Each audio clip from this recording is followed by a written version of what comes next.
Hey everybody, I'm Daryl Cagle and I'm talking with conservative editorial cartoonists today, two great conservative cartoonists, Gary McCoy and Rivers.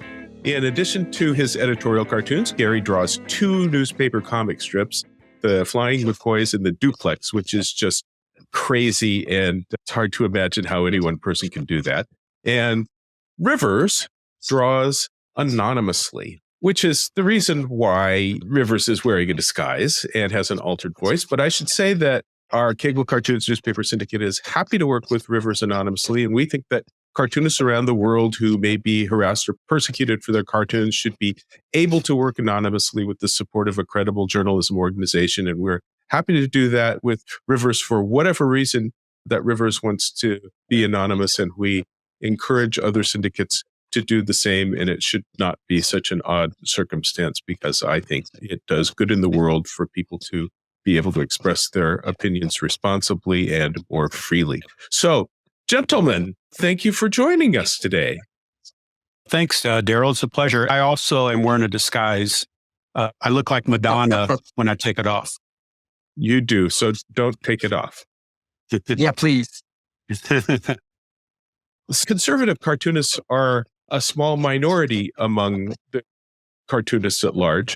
And perhaps you feel marginalized. Perhaps you feel like you're just a tiny corner of this big community of editorial cartoonists. I'd like to know your feelings about being the unusual conservative cartoonists.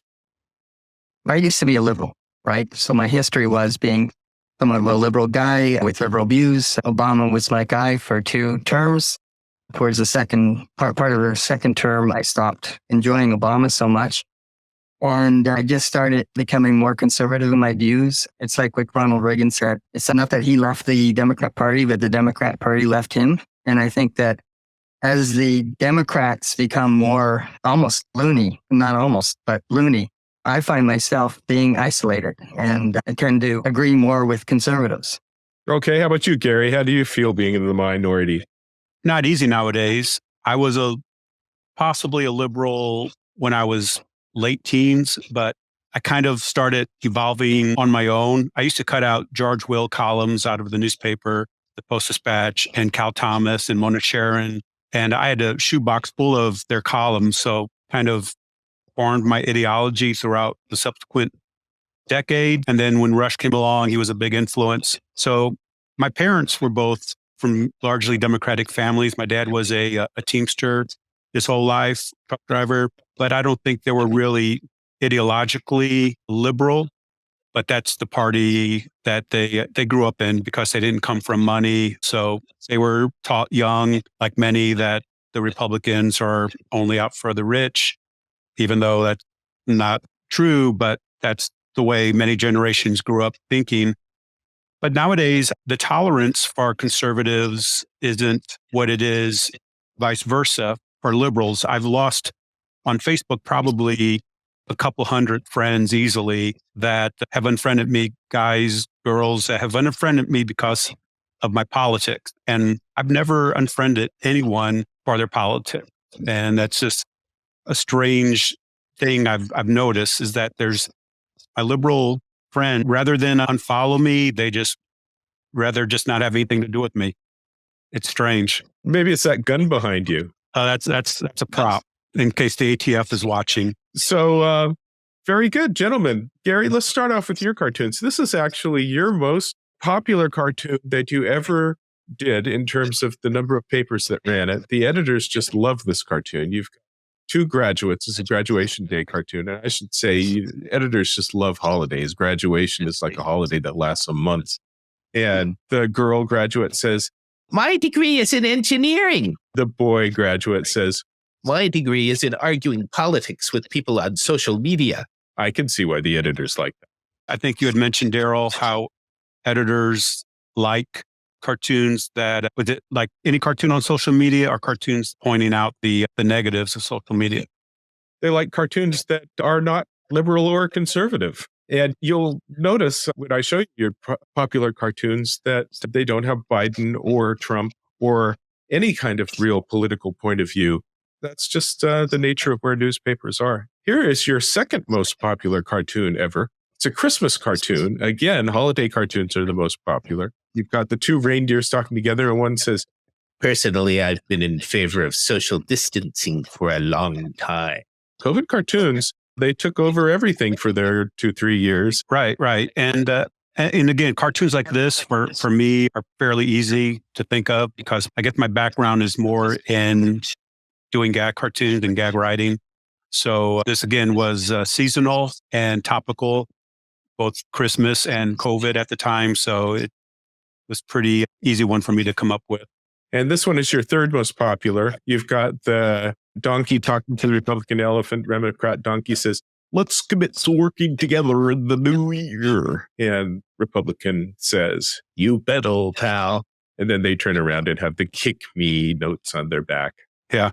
Striking both sides. And that's just something that's timeless. It'll always be that the two parties, no matter how much they profess to hit end agreements and be bipartisan, especially now, I think the divide is greater than probably it ever has been. Maybe it's because of the leaders we've had in recent years. Obama was very divisive and Trump too, even though I'm a Trump supporter, but there's no denying he was divisive, although I don't think as much as either Obama or Biden are. He attacked the press, I think, just as much as anything else. Well, I do notice that you guys drew Trump a lot less than the liberal cartoonists did. Anytime a cartoonist drew Trump, that pretty much guaranteed the cartoon wasn't going to be printed. The editors just didn't want Trump cartoons. And I also noticed that in the cartoons that you gave me today for this podcast, neither of you gave me any Trump cartoons. It's true. I think I came across one I considered and found other ones that I liked better. So here you've got two boys talking to each other, grandpa sitting in a chair, and he's holding the little baby, looking like a very happy grandpa. One boy says to the other, That's my grandpa holding my baby sister. Be careful. President Biden says he's a dangerous extremist. I love pointing out in my cartoons things like this that the media doesn't really cover unless it's right-wing media, but Biden seems so hateful despite all of his appeals for unity. But this one, again, struck me fairly easy to come up with because when he talks about those evil MAGA voters and the MAGA movement were comprised of everybody on the spectrum. And again, just examples like this, an old man who just simply voted Trump because he liked what he stood for and what he did for the country. But he wasn't a dangerous extremist as Biden portrayed them as. Biden's looking at a Russian tank and he says, thank you in advance for keeping your incursion minor. This doesn't fit my liberal version of what Biden is because he's pushing for all the money for Ukraine and he's quite the cheerleader for the war in Ukraine. And I'm hearing conservative voices angry at him for that are more isolationist voices. So what's up with this? Well, this was right after Russia invaded Ukraine. And you'll remember he gave that speech on the world stage where he was asked his views on Russia amassing its troops near the Ukraine border and the threats Putin was making. And he said something to the effect, if the incursion was minor, then it would be okay. Not his exact words, but in essence, that's what he said. And many people on the left and right would agree that it was that kind of weak statement from Biden that may have given Putin the idea that he can go ahead with it and invade Ukraine.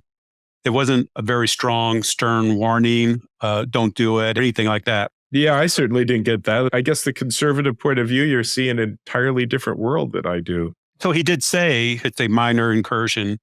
And then it was right after that Putin invaded. I get most of my news from, middle, right, or right. But to me, even had I not gotten anything from the media itself, I was kind of aghast when he said that. It got a lot of play, I think, in whatever media you listen to. Not that I heard it. Maybe just in the right-wing media. Okay. Well, do you recall his statement at all where he said that? Or? No, I recall him always being a hawk on this. Oh, no, he said that. It's, later on I can send you a link. I'm sure it's on YouTube, but he said something to the effect that as long as it's a minor incursion. Well, it's not like anybody saw this cartoon anyway. It's got Biden in it. Right. Here's another Biden cartoon. Take that, Putin, with the gas at $5 a gallon. I mean, talking about how the sanctions were going to hurt Russia, and then the ruble took off and did better than the US dollar. No real sign that the sanctions had any effect, and people still continue to die in Ukraine. But Americans are suffering. That's why I did this cartoon. Take that. Yeah, it's a great cartoon. I kind of remember what Gary was talking about, the small incursion. I also remember Biden saying that if we send tanks into Ukraine, that was World War III. Well, I guess that's what we're doing. They certainly took Crimea. They took a good chunk of the east before that, and they took the northern part of Georgia.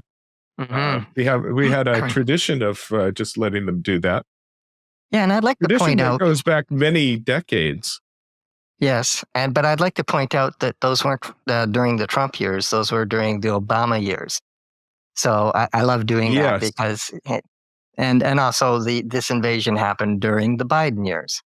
You can make the argument that this may not have happened had Trump won the election. That sounds so unlikely since Trump was so pro Putin on all of this. Well, he was. He was. Well, when you say he was quite anti-Ukraine guy with all of his Ukraine nonsense. Right. So it's hard to imagine him supporting Ukraine. So when you say pro-Putin, this is where, different worlds again, because with Trump, the way I see it, he just wanted to get along with Putin because he saw Putin as being a nuclear power. He's the head of a nuclear power. And as he said many times, isn't it better to get along with these guys? That's why he got along with Kim Jong-un. It's better to kind of make friends. Now he's quite explicit about it, and he's pretty darn anti-sending aid to Ukraine. Not that relevant since he's not president now, but it's certainly pretty explicit now. Well, we are sending a lot of aid to the Ukraine. A lot of tax dollars are going over there. So I think a lot of people are starting to wonder, are we just throwing money out? When you consider how many social issues are happening here, you have people that are living on the street. You have vets that are needing assistance. So all of this money is going over to Ukraine. I think Ukraine's an important issue, and it's frustrating to me as the guy that runs the editorial cartoon business that the cartoons about Ukraine are ignored by editors broadly, as is anything that happens out of America's borders. It's frustrating. So here's Biden. He's got little baby President Zelensky on his lap, and he's given him a big, giant bottle of $40 billion of Ukraine aid to the baby Zelensky. But then there's a poor American baby who's not so fat, who has a tiny little bottle and just isn't getting much milk. I think that kind of speaks to what I just said. It does. It illustrates your comments. It does.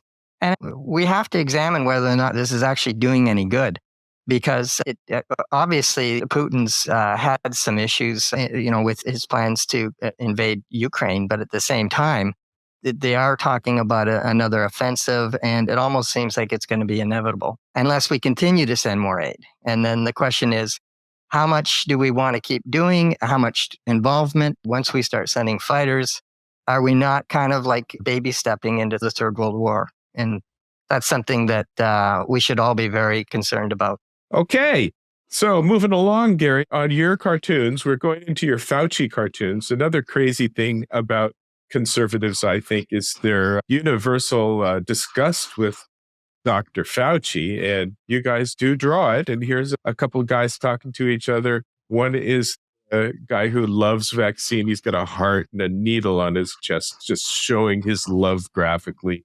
And he says he's got this giant Fauci head growth popping out of his back like a tumor. And he says, the Fauci head? Oh, it didn't start sprouting until after my fourth booster, but I'm okay with it. So, Gary, what's going on here? Are you shouting out how vaccines are unsafe? Not only that, which has been proven true lately, just media, everyone's love affair with this guy. You had MSNBC anchors with Fauci pillows. You had the Michigan governor with like little Fauci dolls on her bookshelves behind her. The emails, everything that's come out between him and the NIH director about squashing any conspiracy theorists in the face of the facts that early on there was word that the virus escaped from the Wuhan lab, and everybody just kept doing whatever he said. He could profess that masks aren't needed, and then masks are needed, and then he's at a baseball game not wearing a mask. And I just couldn't stand his hypocrisy. Just couldn't stand the side of him pretty much at a point when he was pretty much controlling our country's COVID policy. My son's school, luckily, he goes to a Catholic school, so his school didn't really shut down at all. And yet all around him, all the public schools in this area and like throughout the country were shutting down. And now we find out how that harmed the children when it was never really necessary. Countries in Europe that didn't shut down, the kids fared no worse than they did here. And it was just all of that, the way he controlled so much and hurt so many people with his policies. My wife was going to lose her job at a local hospital because she wasn't vaccinated. I wrote a letter of exemption for her based on religious reasons, and she was granted that.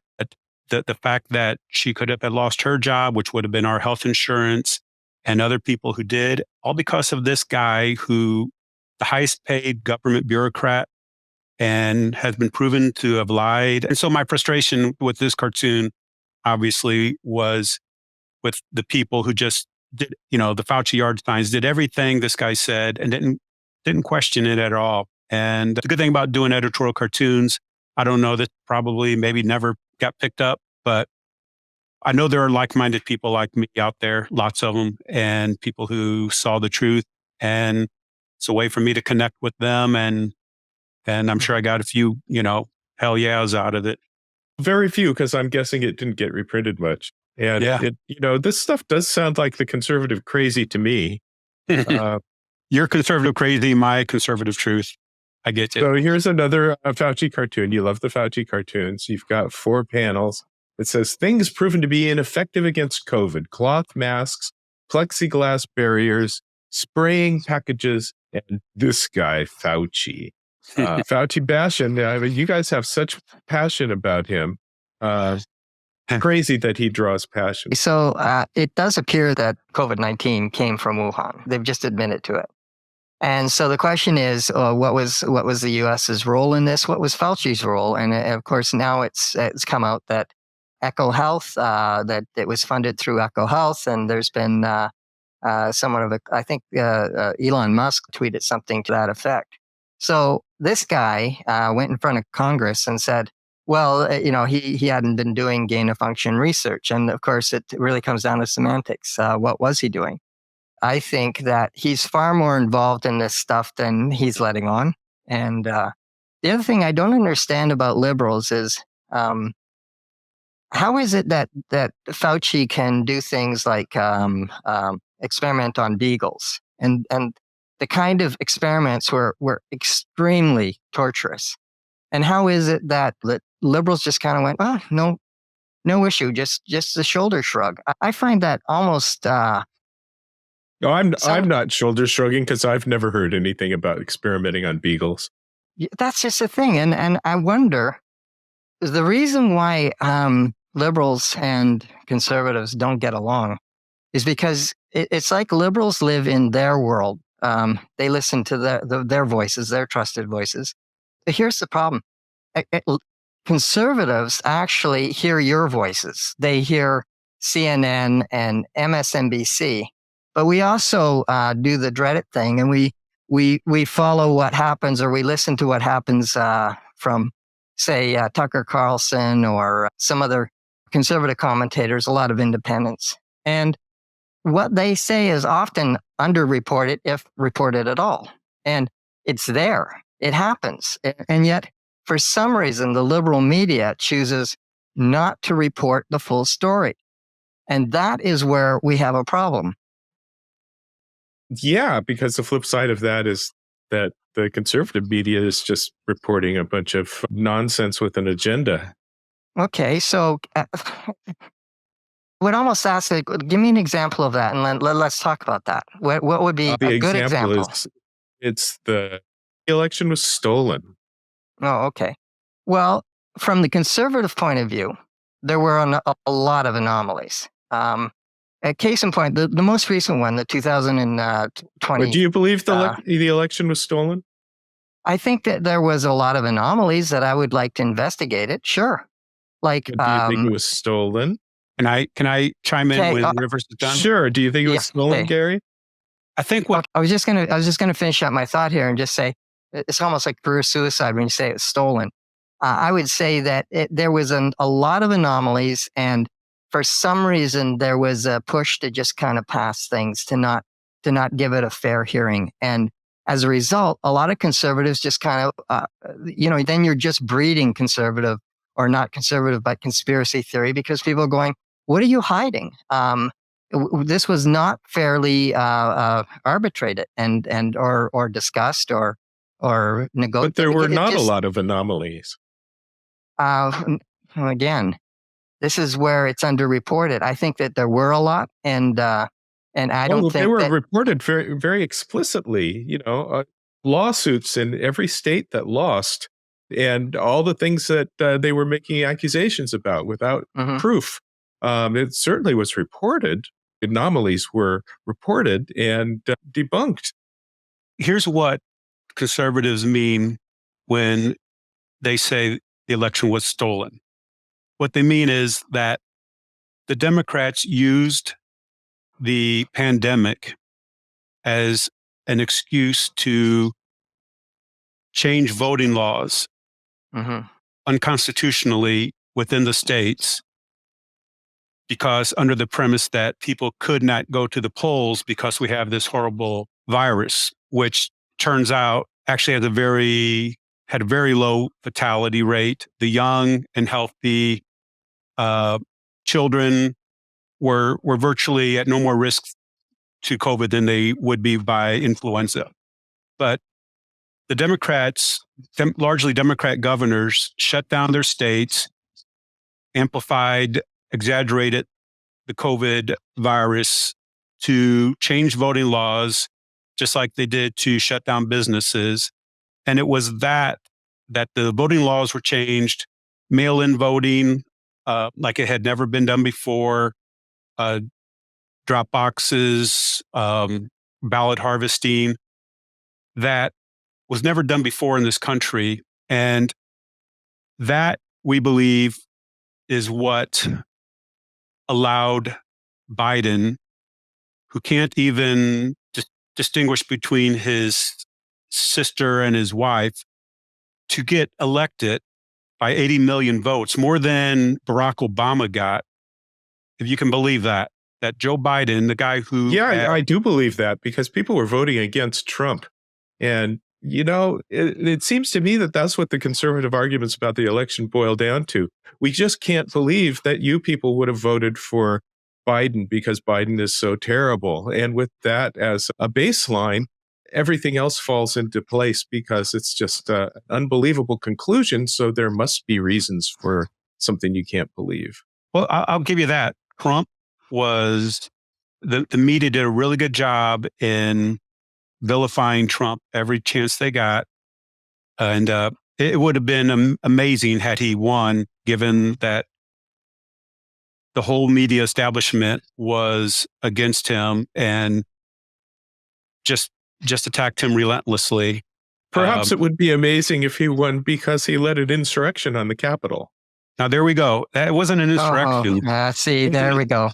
There wasn't an insurrection. There we go. Yeah, come on. And that's the thing. Can I just butt in here? Of course. Okay, so you have a few hundred crazies, right?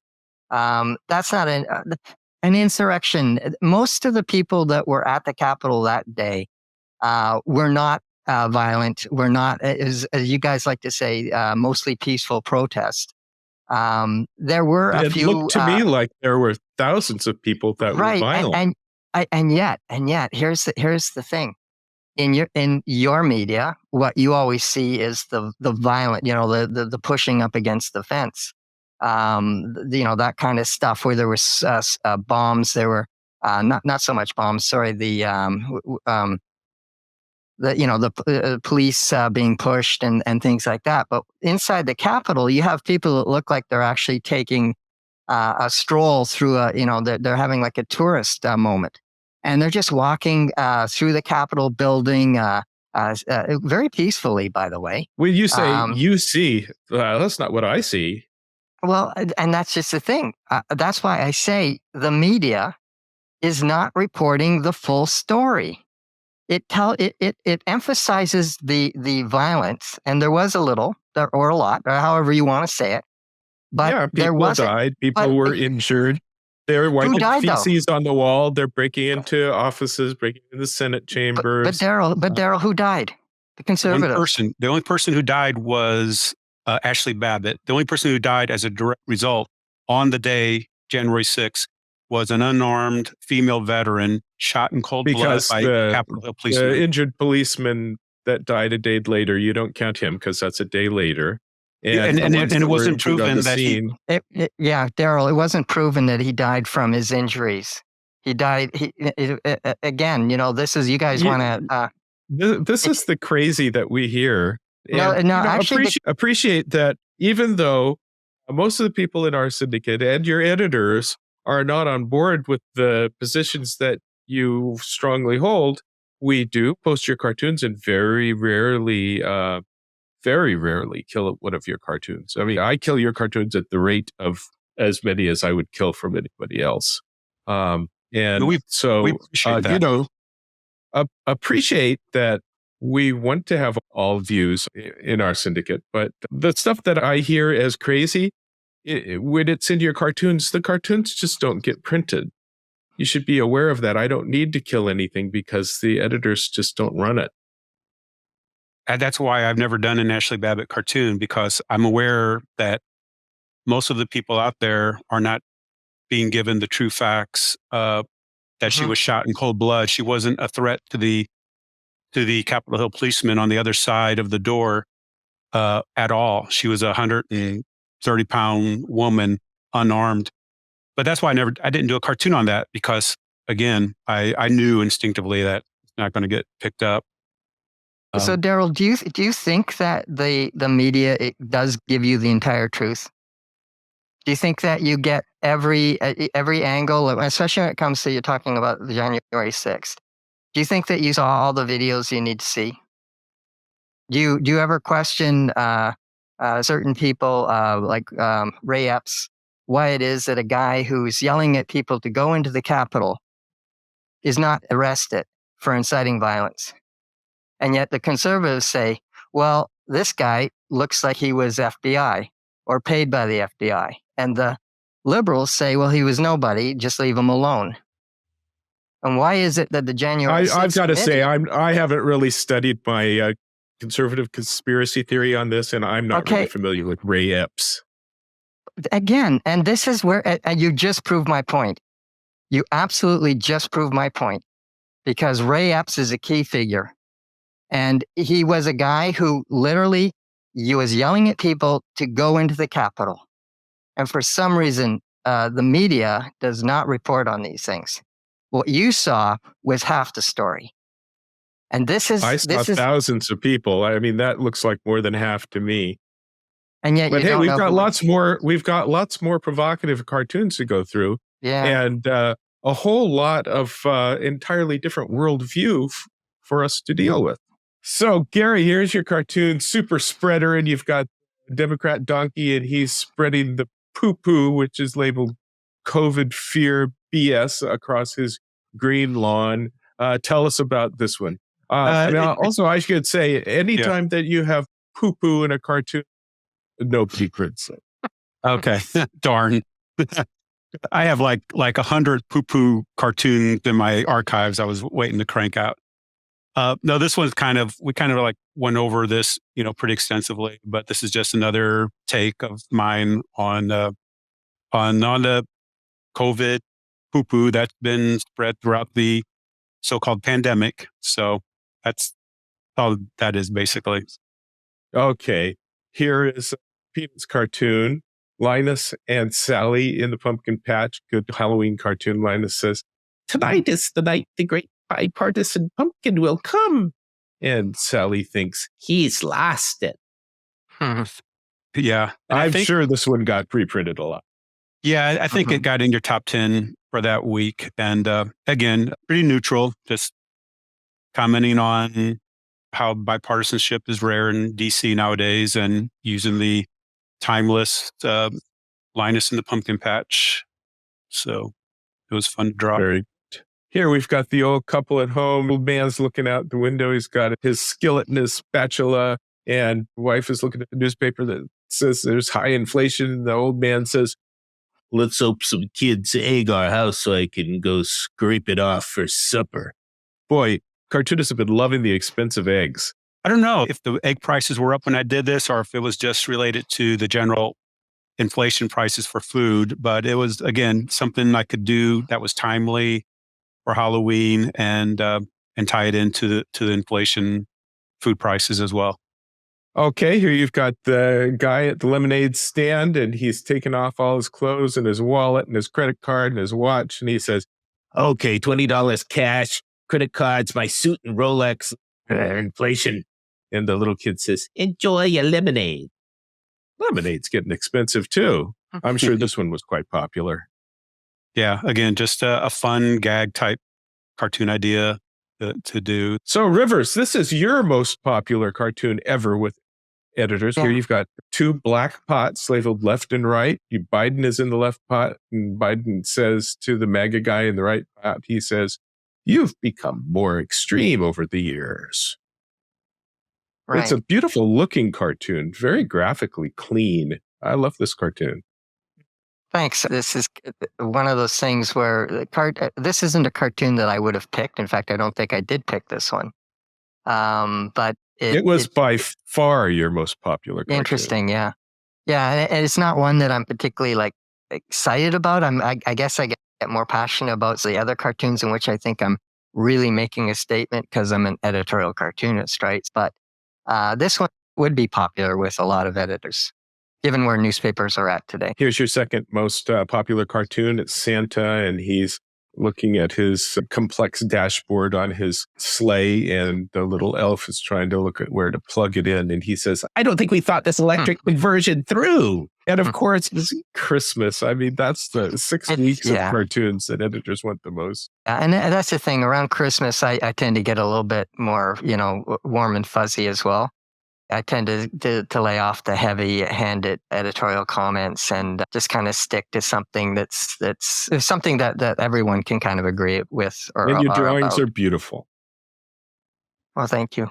Okay, your third most popular cartoon, you've got the couple, they're looking at the floor, and man says, it's so hot, the pavement didn't just fry the egg, it made it into a little quiche. Put a little parsley besides it. Oh, of course, they love this one. They love the cartoons about it's so hot or it's so cold. Mm-hmm, so wet, and again, it's all on fire. Yeah, totally non-political. And again, that doesn't surprise me. Here I'm going into your Biden cartoons. You've got Biden coming up on the turkey like a lady that he snuggles up to who just happens to be in the room. And he says, you smell good. And the turkey thinks, kill me now. I think that's funny. Yeah. Well, there's tons of images of Biden sniffing people, whether it's older women or young girls or even young boys. And within conservative media, we see it all the time, and even on social media, he's sniffing everybody, and that's why he's called Creepy Joe. But this is funny, and it's always in this image, which is coming up on the back of the neck with the hand on the shoulder. Yeah, he seems to have a thing for it. I don't know. I guess I should just keep my comment to myself on that one. Here you've got Biden, and he's got his hand on the doggy sitting in the chair. The doggy's got the label FBI, and Biden says, who is daddy's good boy? Because in the conservative view, the FBI is the lap dog in the conspiracy going after the conservatives. Well, I don't think it's a conspiracy. I actually think that they have been weaponized, and I think even some of these congressional hearings, with regards to the FBI and how they treat conservatives, has been somewhat revealing.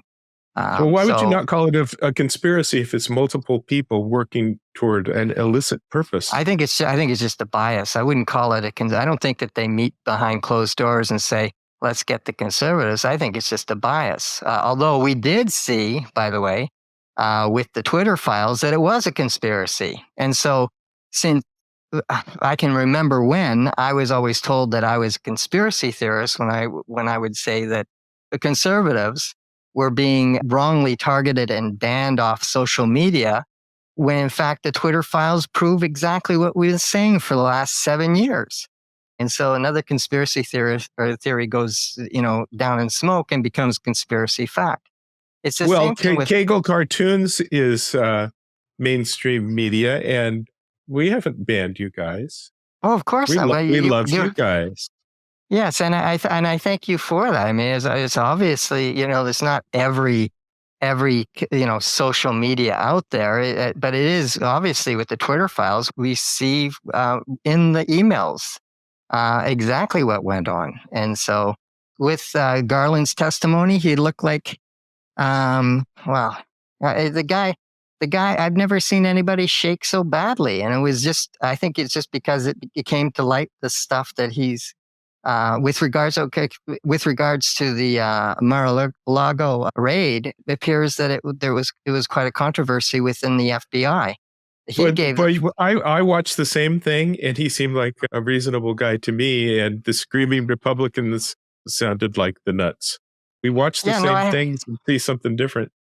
Yeah, no, I definitely saw a lot of squeamishness there, but so here you got Biden walking away from nuclear mushroom cloud. And he says, because provoking a third world war with nuclear powers is way better than mean tweets. Right. And of course, that's referring to Trump with the mean tweets. And I think we talked a little bit about that even before taping. It seems to me that with Biden, if it weren't for Biden being president, we probably wouldn't be in the situations we're in with regards to Russia and even the economy with high inflation. I have my explanations for that too, but I'm sure you'd probably disagree.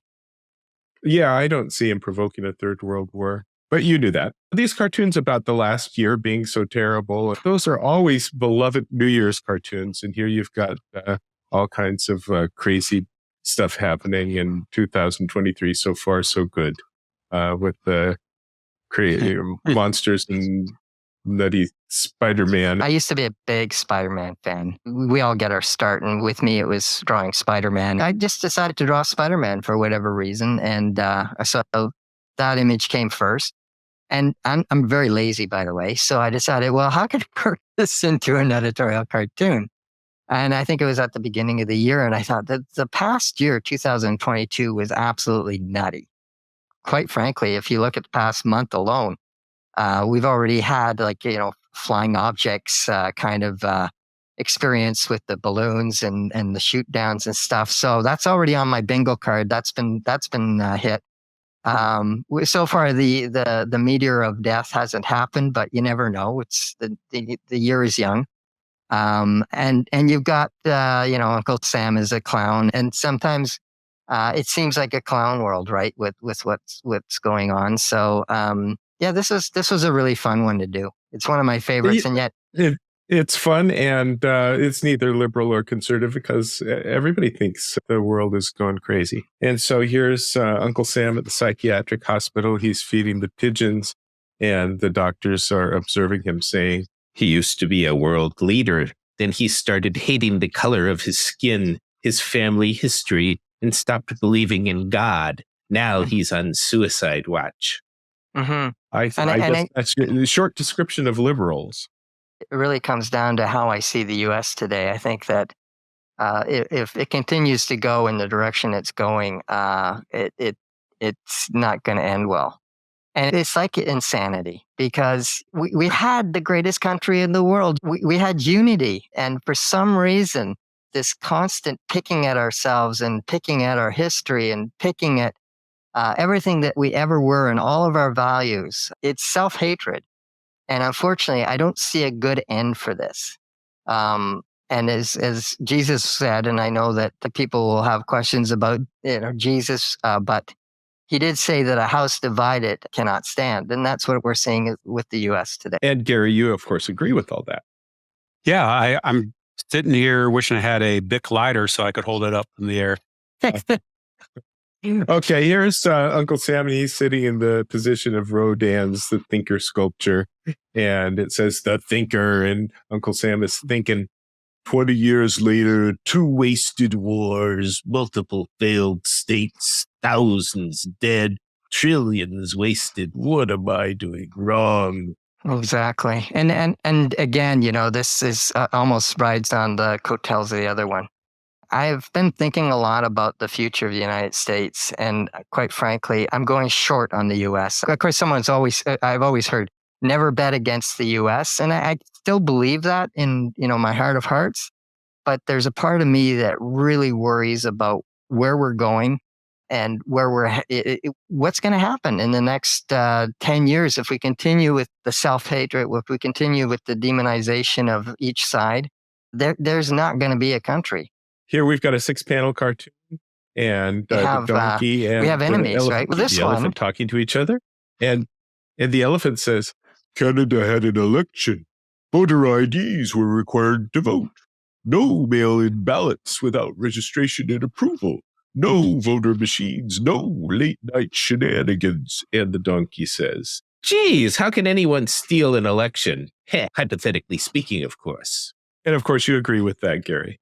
Yeah, absolutely. Everything wholeheartedly, 100%. All right, so here's a very creepy character in the little girl's room, and he's got tattoos that say Facebook logo, addiction, depression, self-esteem issues, suicide, and he's saying to the little girl, "Mark Zuckerberg sent me. I'm your new babysitter." She's sitting there with her computer, presumably on Facebook.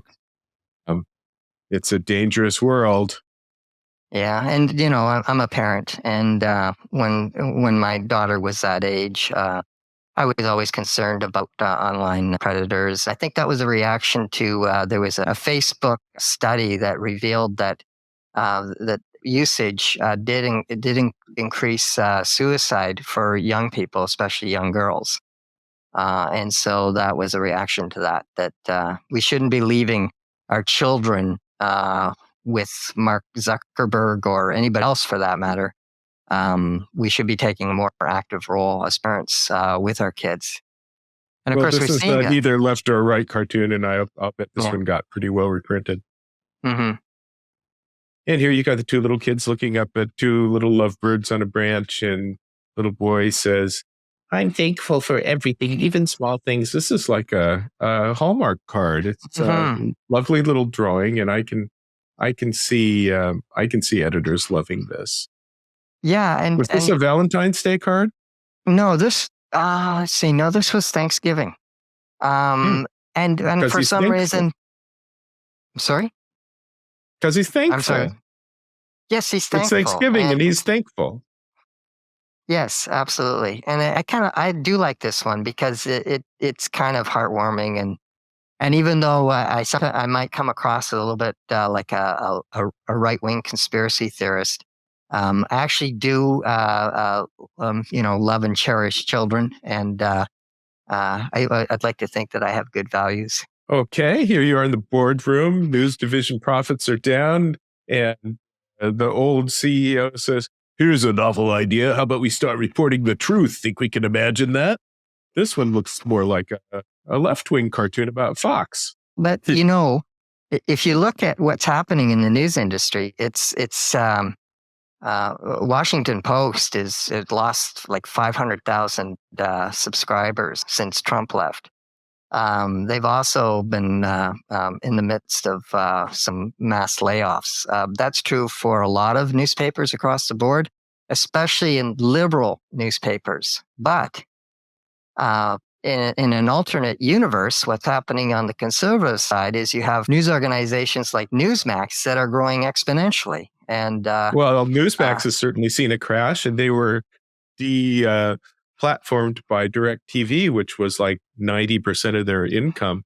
And they're just, there's a question of whether they're viable at all. I wouldn't be surprised if Fox ceases to exist when they lose the Dominion lawsuit. Yeah, there's a lot that can happen between now and then, and certainly in the discovery, there's been some things that have come up. When you talk about the newspapers cutting back, that is universal across almost all newspapers. Well, I'm thinking it's only a couple of years before somebody writes a nice algorithm for doing editorial cartoons, and then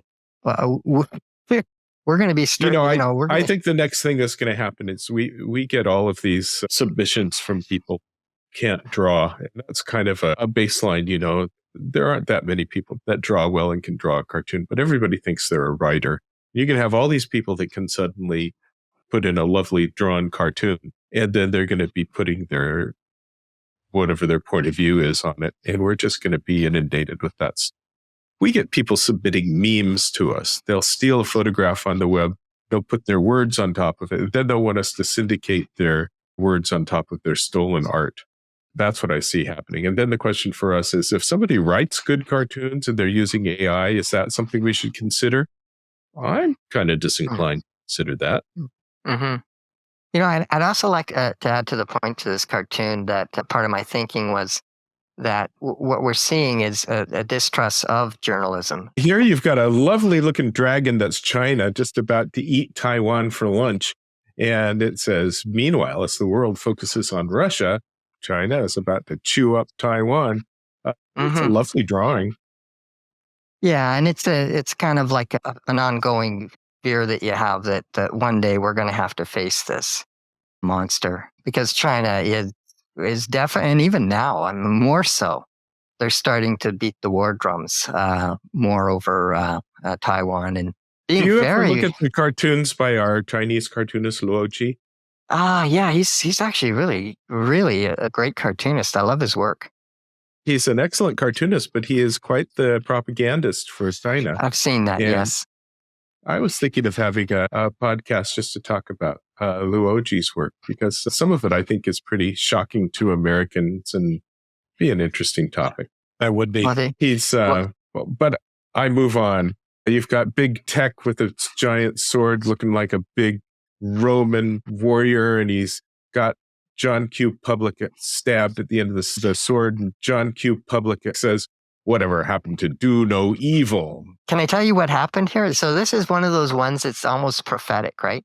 Because at the time, everybody was saying that the GOP is going to have this red wave. It's going to be great. They're going to take over the House. They're going to blow out the Senate. It's going to be amazing. And I kept thinking to myself, these guys are going to screw up. They always screw up. There's one thing. If there's one thing you can count on, it's death, taxes, and the GOP screwing up. Because it seems like they're a bunch of morons. And, well, was I right? This was drawn months before I was right. So I actually reposted it because I thought, this is exactly what they do. They fumble every time. It does seem like Democrats do a lot of fumbling. Oh, here is Liz Cheney as a rhino, Republican in name only. And it says Liz Cheney now has the floor. I love the way that you handled her glasses.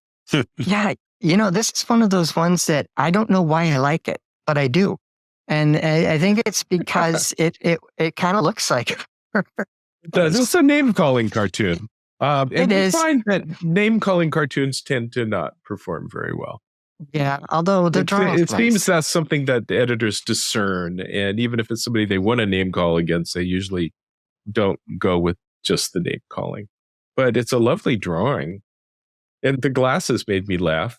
Yeah, I think the cartoon has merit just for that reason. I mean, obviously, the editors are going to pan it because it's obviously highly political. But I think that she's proven herself to be somewhat of a rhino amongst conservatives. And this is the Red Wave cartoon is a cute one, but this was quite the Yahtzee. I think we got about. Oh yeah, there's tons after that. I hate to say it, I was the first. I give you credit for being first. Yeah, by quite a wide margin too. There were cartoons that looked exactly like that. Like 3 days later, I'm like, hey guys, it's already been done, but it was a popular image, right? And it's kind of like the most obvious one. I don't get any marks for originality on this. This is kind of like... You do get marks for originality because when you draw it first, editors run your cartoon, and all those guys that are late, their cartoon doesn't get run. So yeah, Well, I'd argue it's just it's a stereotypical image. There's nothing, it's not particularly insightful or great. It was just one of those, well, where's the red wave, right? It was just like a little. Here you've got the groundhog talking to a disinterested bear with his hand in the honey jar. The groundhog says, "Do you have any idea the amount of pressure I'm under? Millions of people rely on me to make or break their plans for spring." and the bear says, "Dude, you work like one day a year." I'm sure they love that one. I didn't check the stats, but I'll bet that's a big performer. So the history on that one was again, it's almost like a little sketchbook one where I was sitting there with my my partner watching TV, and I often have my iPad out with Procreate, and I'll just be sketching. And this one was kind of like, it was a little tiny thumbnail. It was so tiny, but I was just drawing this bear. And then of course the groundhog, I kind of made it work for an editorial cartoon because of course I like to maximize on my drawing and kind of lazy that way. But the reason why I really like this cartoon is it's different than my normal style. It's more of it's almost like an old English book illustration style, which I don't know why it kind of strikes me that way, but it does. So that's why I like it, because it's not my usual crap. And here you've got George Washington holding the newspaper that says, "Whither America, 246 years later." Again, this is neither left nor right. Both sides would agree with this one. It's the world is going to hell cartoon. I kind of explained myself earlier on that. Sure. And here you've got a UFO, and the alien standing below the UFO says, "We traveled 300 light years to destroy your species, but then we watched your news broadcasts and realized you're doing it for us." I just realized I should probably be taking Prozac because I've been doing a lot of end of the world kind of things, end of the USA. I should probably just be happened analyzed. to watch. These are the cartoons you selected. It was the end of the world you had on your. I know. It seems to be a theme here, doesn't it? It does. I'd like to just say, it's encouraging, Daryl. We've known each other back in the NCS days, and I've joined your syndicate, 16 whatever years ago, and we've hung out at conventions and in France, but I never really knew. One thing I found out from talking to you today is that we kind of live in different worlds, and the things that I thought you would know that I know from conservative media, you're unaware of, and maybe vice versa. So it kind of sheds a light a little bit, because I've always thought, Daryl's such a smart guy. He's a nice guy. How can he be such a crazy liberal? But now I know why, because you just don't get the same news that I do. How do you guys ever learn about the Dominion lawsuit, since that's never been mentioned on Fox? Do you watch Fox? Do you watch Tucker Carlson? Actually, I have a predisposition to like Tucker Carlson, because when we were just starting off with our Best Political Cartoons of the Year's books, he was working for MSNBC, and he was very nice, and he wanted to be a columnist for us. And MSNBC said no, and he wrote just a lovely foreword for our Political Cartoons of the Year book. We put his name real big on the cover, and he was the nicest guy, and he was a cartoon fan. And my experience with him has just been that he's a lovely, charming guy. But I watch him on TV and I'm disturbed. Okay. So do you actually routinely watch him? Mostly I flip back and forth. They've got this channel on DirecTV, which shows you all the news channels at once. And I flip back and forth on them constantly through the day as I sit at my desk. So I don't really have any shows that I watch in particular. I just flip. Yeah, I think Tucker is kind of like the gateway drug for conservatism, because if you were to watch more Tucker and less some of the other and some of the nutcases on MSNBC and CNN, you would find that you would begin to get a better insight into the conservative mind and why they think the way they think. But you wouldn't know anything about that Dominion lawsuit. Well, I think, maybe. I don't know if they've, I Full disclosure here, I actually don't have a Fox News account. I don't watch Fox News as much as I probably would like to. But I do know that the Dominion thing, obviously they're going to avoid because they're in litigation. So for that reason, I can imagine that they're not going to say anything that's going to inflame it. But that said, there's plenty of other conservative stories that you would get a better insight if you were to, just kind of spend some time listening to Tucker or some of those other guys. I do spend quite a bit of time watching Fox as I flip back and forth, and they do seem pretty crazy when I land there. And you certainly do see the difference. I mean, you see the difference in the Ukraine coverage is much less on Fox than there is on the other channels. Lots of stories. It's just a very dramatic difference between the coverage. Oh, absolutely. And a good example would be the 3 years of Russiagate with Trump. So the question is, you had Rachel Maddow and some of these other people going full on like Trump is 100% guilty of colluding with Putin. You had a $30 million investigation with Mueller, and he came up with nothing. And yet the news organizations that you probably watch the most not only won Pulitzers for the fake coverage, but they continued with the narrative that was debunked. It was pretty much over. Yeah, I didn't hear it as being debunked. It sounded pretty convincing to me. It led to an impeachment that had a pretty close vote. Right. But the impeachment... there was a lot of substance to that.